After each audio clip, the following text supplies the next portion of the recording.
चंदा लेना है, उसके बाद में हम कभी पूछते भी नहीं कि तुम्हारा हाल चाल कैसा, पूछते हैं कभी नहीं। तो समाज के लोग क्या कहते हैं, तुम तो बस चंदा लेने आते, उसी समय आते। सही है।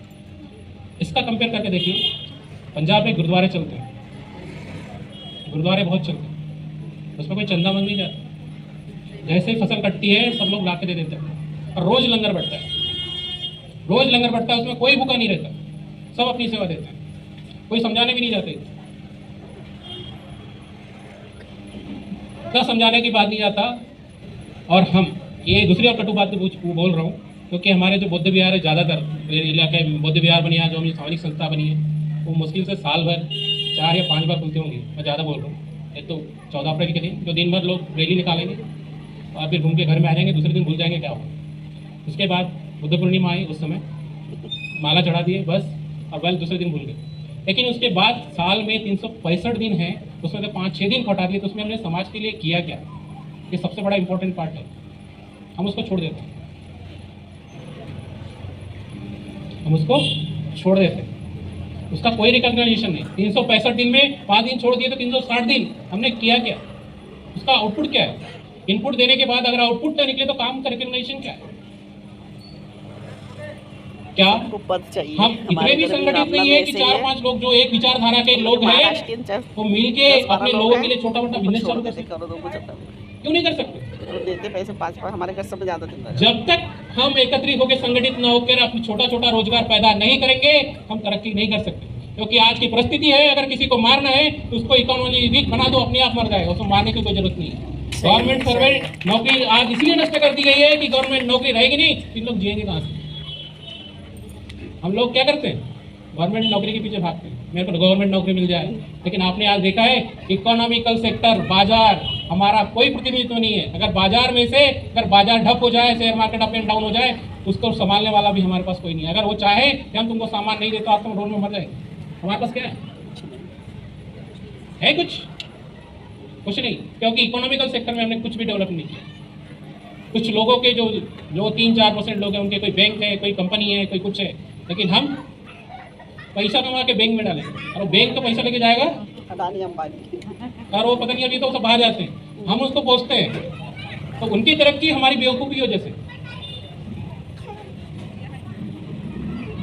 तो जितनी समान विचारधारा के लोग हैं, वो समान विचारधारा के लोग अगर मिलके एक ग्रुप बना के अगर छोटा मोटा बिजनेस भी चालू करें, और उससे तरक्की, अगर अपने समाज के लिए 10-4 बच्चों के लिए अगर बिजनेस चालू करें तो आगे तरक्की कर सकते हैं। आप देख रहे हैं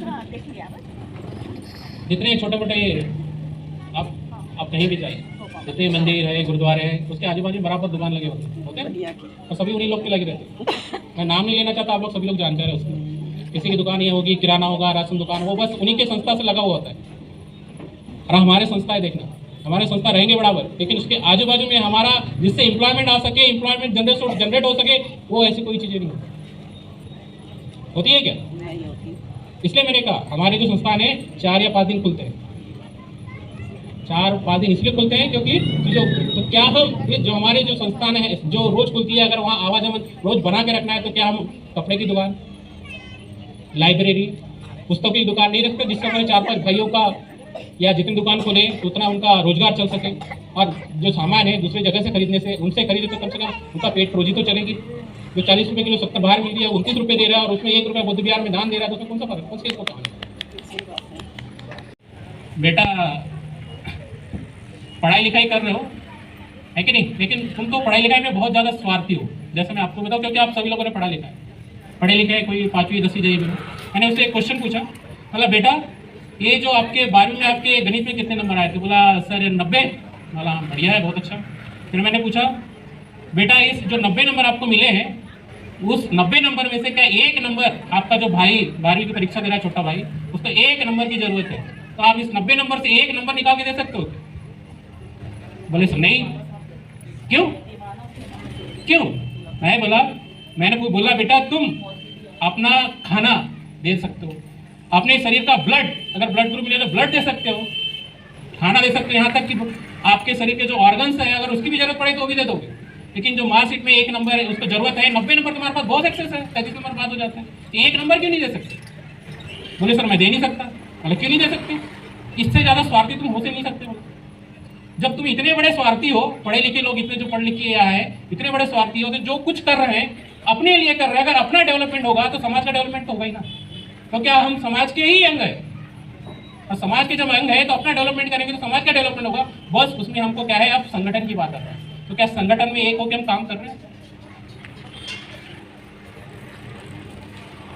जब तक हम संगठन में एकजुट होकर काम नहीं करेंगे और अपनी इकोनॉमिकल स्ट्रक्चर को बढ़ाएंगे नहीं, अपनी बैंकिंग सेक्टर में काम नहीं करेंगे, कंपनियां बनाएंगे नहीं, खड़े करेंगे नहीं, तो हमारे लोगों को रोजगार नहीं मिलने वाला। आप देख रहे हो हमारे बच्चे सबसे, आपको सबको मालूम है अच्छे से क्योंकि आप सब पढ़े लिखे, सबसे ज्यादा कमाई बेरोजगारों से होती है। क्योंकि एक वैकेंसी का फॉर्म निकलता है 1500 से 1600 रुपये लगते हैं और वो फॉर्म बार बार भरता है। जो पैसे दे नहीं सकता वही सबसे ज्यादा पैसे देता है। वही कहानी हमारी। हम सबसे पहले सोचते हैं कि पता नहीं हम करेंगे तो कुछ होगा कि नहीं होगा, जिंदा रहेंगे या नहीं रहेंगे, क्या होगा पता नहीं। फुकट में पानी मिल रहा है, फुकट में वायु मिल रही है, जिसको पेड़ पौधे को रोज काटते हैं, सनलाइट मिल रही है, थोड़ा बहुत खाना है उसको।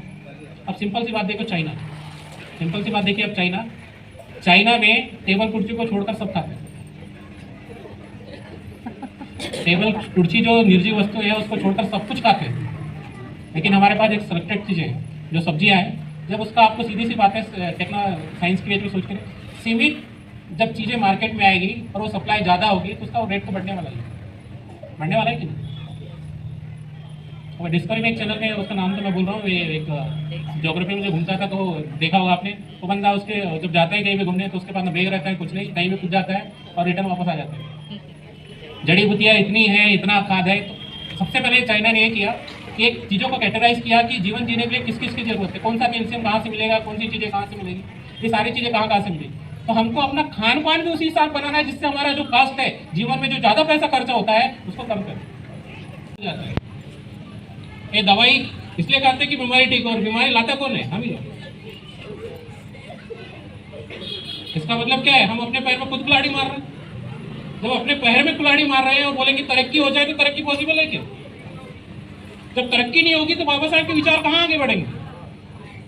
जब विचारों को बढ़ाने आगे तो तरक्की के साथ साथ प्रोग्रेस भी करना पड़ेगा।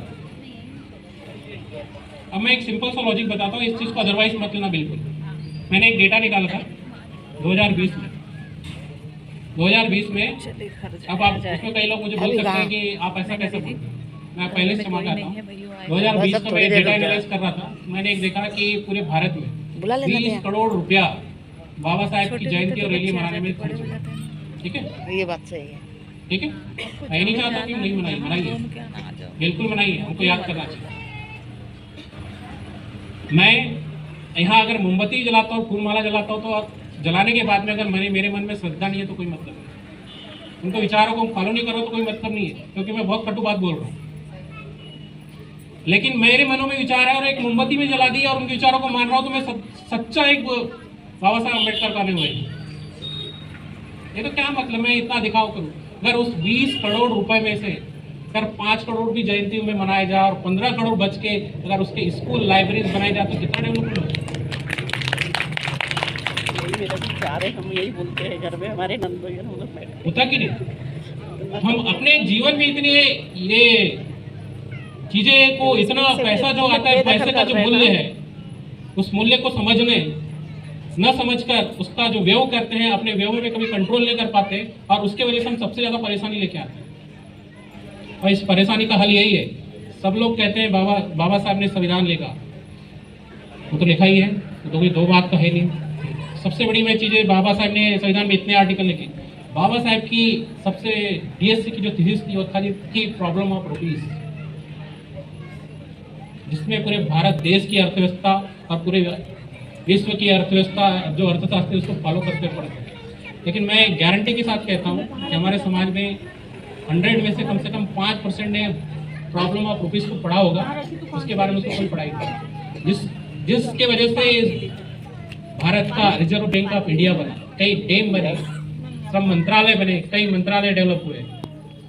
जो इकोनॉमी जिससे बढ़ रही है, जिससे हमारा ग्रोथ होगा, हम उसको कभी छूते भी नहीं। सारे विचार, सारा सॉल्यूशन, हमारी हर एक प्रॉब्लम का सॉल्यूशन उस प्रॉब्लम ऑफ रुपीज जो थीसिस लिखी है उसमें लिखी हुई है, तभी अर्थसेन जो नोबेल विजेता थे अर्थशास्त्र में, उन्होंने कहा doctor Ambedkar is my father in economics. और आज का जो परिप्रेक्ष्य है, जो वातावरण है, वो यही है कि आपको इकोनॉमिकल वीक कर दिया जाए, अपने आप ही नष्ट हो जाए। अगर मेरी जेब में 100 रुपये का नोट रहा तो 100 की ताकत बड़ी होती है कि मैं सोचूंगा हाँ मार्केट जा रहा हूँ तो 100 रुपये की सब्जी तो खरीद ही सकता हूँ, लेकिन मेरे जेब में 100 रुपये नहीं होंगे तो क्या मेरे पास ताकत रहेगी क्या? तो सबसे पहले हमको आज अपने समाज को इकोनॉमिकल तरह से स्ट्रॉन्ग किया जाए और सोचिए कि बैंक कैसे डेवलप किया जाए ताकि हमारे लोगों का पैसा हमारे पास ही रहे। जब हमारा पैसा हमारे पास ही रहेगा तभी तो हम अपने लोगों को देंगे और उनको आगे बढ़ाएंगे। ये तो कहाँ से बढ़ाएंगे? आपका पैसा तो दूसरा लेके जाए, जब दूसरा लेके जाएगा तो बच्चों को कहाँ से पढ़ाएंगे? कहाँ जा रहे? मैं 2011 में मलेशिया में था, एक कॉन्फ्रेंस में अटेंड करने गया अपने फ्रेंड के साथ। जब मैं वहाँ तक पहुँचा तो मेरे फ्रेंड ने सबसे पहले जो पार्किंग है गाड़ी की वो सबसे लास्ट में लगाया। जैसे मैं पार्किंग में आई, लेकिन हमारी टेंडेंसी क्या है कि मैं सबसे पहले आया तो गाड़ी की पार्किंग में सबसे पहले ही रखूँगा, पहले करूँगा। अगर वो गाड़ी की पार्किंग अगर किसी दूसरे ने वाला गाड़ी मैं सबसे पहले झगड़ा कर दूंगा, लेकिन मैंने पूछा हम लोग तो पहले आए, हमारी गाड़ी सामने लगा, हम लोग आगे चले जाते। उन्होंने मुझे एक जवाब दिया, बोला उन्होंने कि मेरे पास 5 मिनट टाइम है अभी ताकि मैं आराम से वहाँ तक पहुँच सकता हूँ, लेकिन अगर मेरा कोई भाई जिसके पास अगर वक्त नहीं रहेगा वो सामने गाड़ी लगाएगा और सबसे पहले टाइम पे पहुँच जाएगा। क्या हम में ऐसी भावना है? जब हमारे में ऐसी भावना ही नहीं है तो तरक्की कहाँ से करेंगे? मैं प्लेन से आ रहा था, मुझे एक स्टूडेंट मिला, जापान का था, अमेरिका पढ़ने जा रहा था, उसके जेब में 4 पैसे नहीं थे, वहाँ वेटर का काम कर रहा था, लेकिन उसमें इतनी हिम्मत थी कि मैं जाके पढ़ूंगा। वहाँ पढ़ के आया, डिग्री लिया, जाके काम कर। तो फॉरेन का जो कल्चर होता है उसमें काम करके पार्ट टाइम पढ़ भी सकते हैं, डिग्री भी ले सकते हैं, पढ़ने की कोई सीमा होती नहीं। अगर हम यहाँ कल्चर देखें, अगर मैं किसी अपने बच्चे को बोलूँ कि जा बेटा तो पढ़ के आना, वहाँ 30 लाख फीस लग रही है तो बोलेगा मेरे को 40 लाख होना ही चाहिए तब मैं कुछ करूँ, मैं कर पाऊंगा क्या? तो जब तक हम ऐसी सोच डेवलप नहीं करेंगे तब तक कहाँ से होगी? और जापान, थाईलैंड जितने देशों में सोच डेवलप हुई कैसे?